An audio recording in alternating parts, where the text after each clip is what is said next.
12월 28일 정치권의 뜨거운 말말말 강아랑의 정치톡 시작하겠습니다. 오늘 첫 번째 정치톡, 받고 싶지 않은 선물입니다. 저로서는 받고 싶지 않은 선물을 억지로 받게 된 셈입니다. 원하지 않았던 선물이라 고맙다고 할 수도 없고 결론적으로 선물을 보낸 쪽이나 받은 쪽이나 또 지켜보는 쪽이나 모두 다 난감하고 딱한 상황이 된 것 같습니다. 어제 자정께 복권 없는 형면제로 특별 사면이 된 김경수 전 경남지사. 드루킹 댓글 조작 사건으로 2년형이 확정된 후 521일 만에 출소했습니다.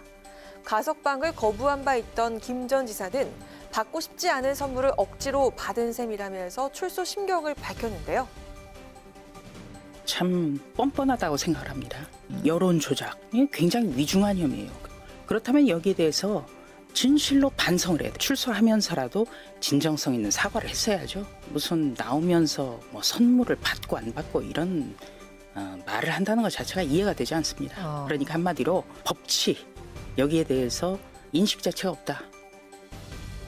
억지 선물이라면서 유감을 표명한 김경수 전 지사를 향해 국민의힘은 댓글 조작이라는 위중한 범죄 혐의자가 반성 없이 영웅 행세를 하고 있다면서 불편한 심기를 드러냈습니다. 복권 없는 사면, 남은 5달의 형이 면제가 되긴 했지만 피선거권 제한으로 향후 5년간은 선거에 출마할 수가 없죠. 이에 김경수 전 지사 본인은 물론 당내 친노, 친문 인사들도 불쾌감을 노골적으로 드러내고 있습니다.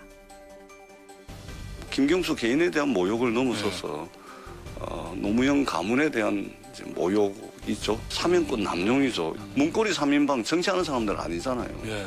피선거권 제한이 필요 없는 사람들에게조차도 복권을 해주면서 뻔히 정치를 해야 될 사람에 대해서는 사면만 해주는 어떻게 이해되죠?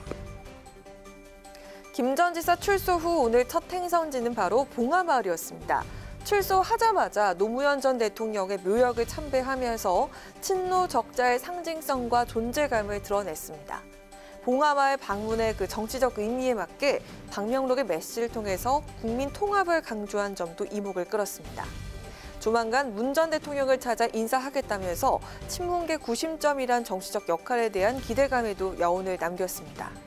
그렇다면 향후 5년간 선거에 출마할 수 없는 김 전 지사의 정치적 영향력은 과연 어디까지 뻗어나갈 수 있을까요?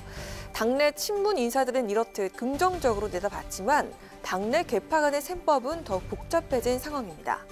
향후 김 전 지사의 정치적 행보가 더 궁금해지는 이유기도 합니다.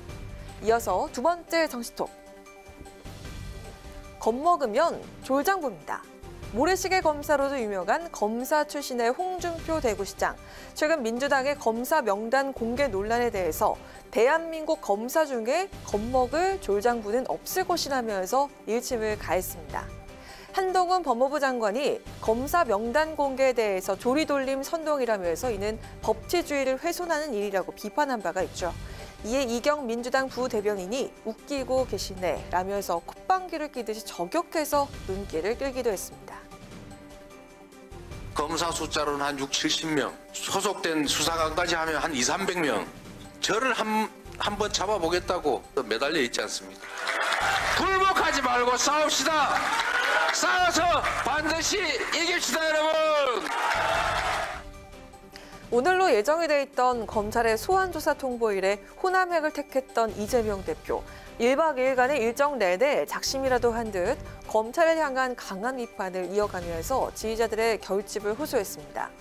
이 같은 이재명 대표를 바라보는 당내 비명계 시선은 여전히 곱지 않습니다.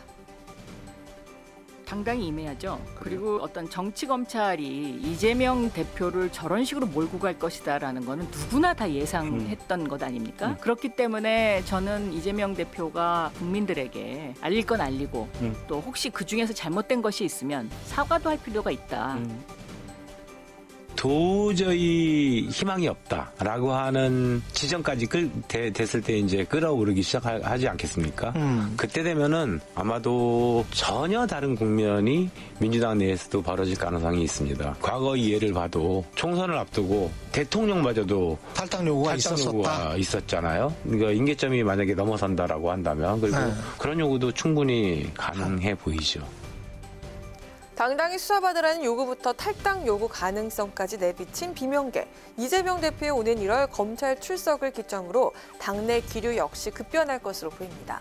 사법 리스크 논란의 정점에 다다른 이재명 대표 행보 신중하게 지켜봐야겠습니다. 지금까지 강아랑의 정치톡이었습니다.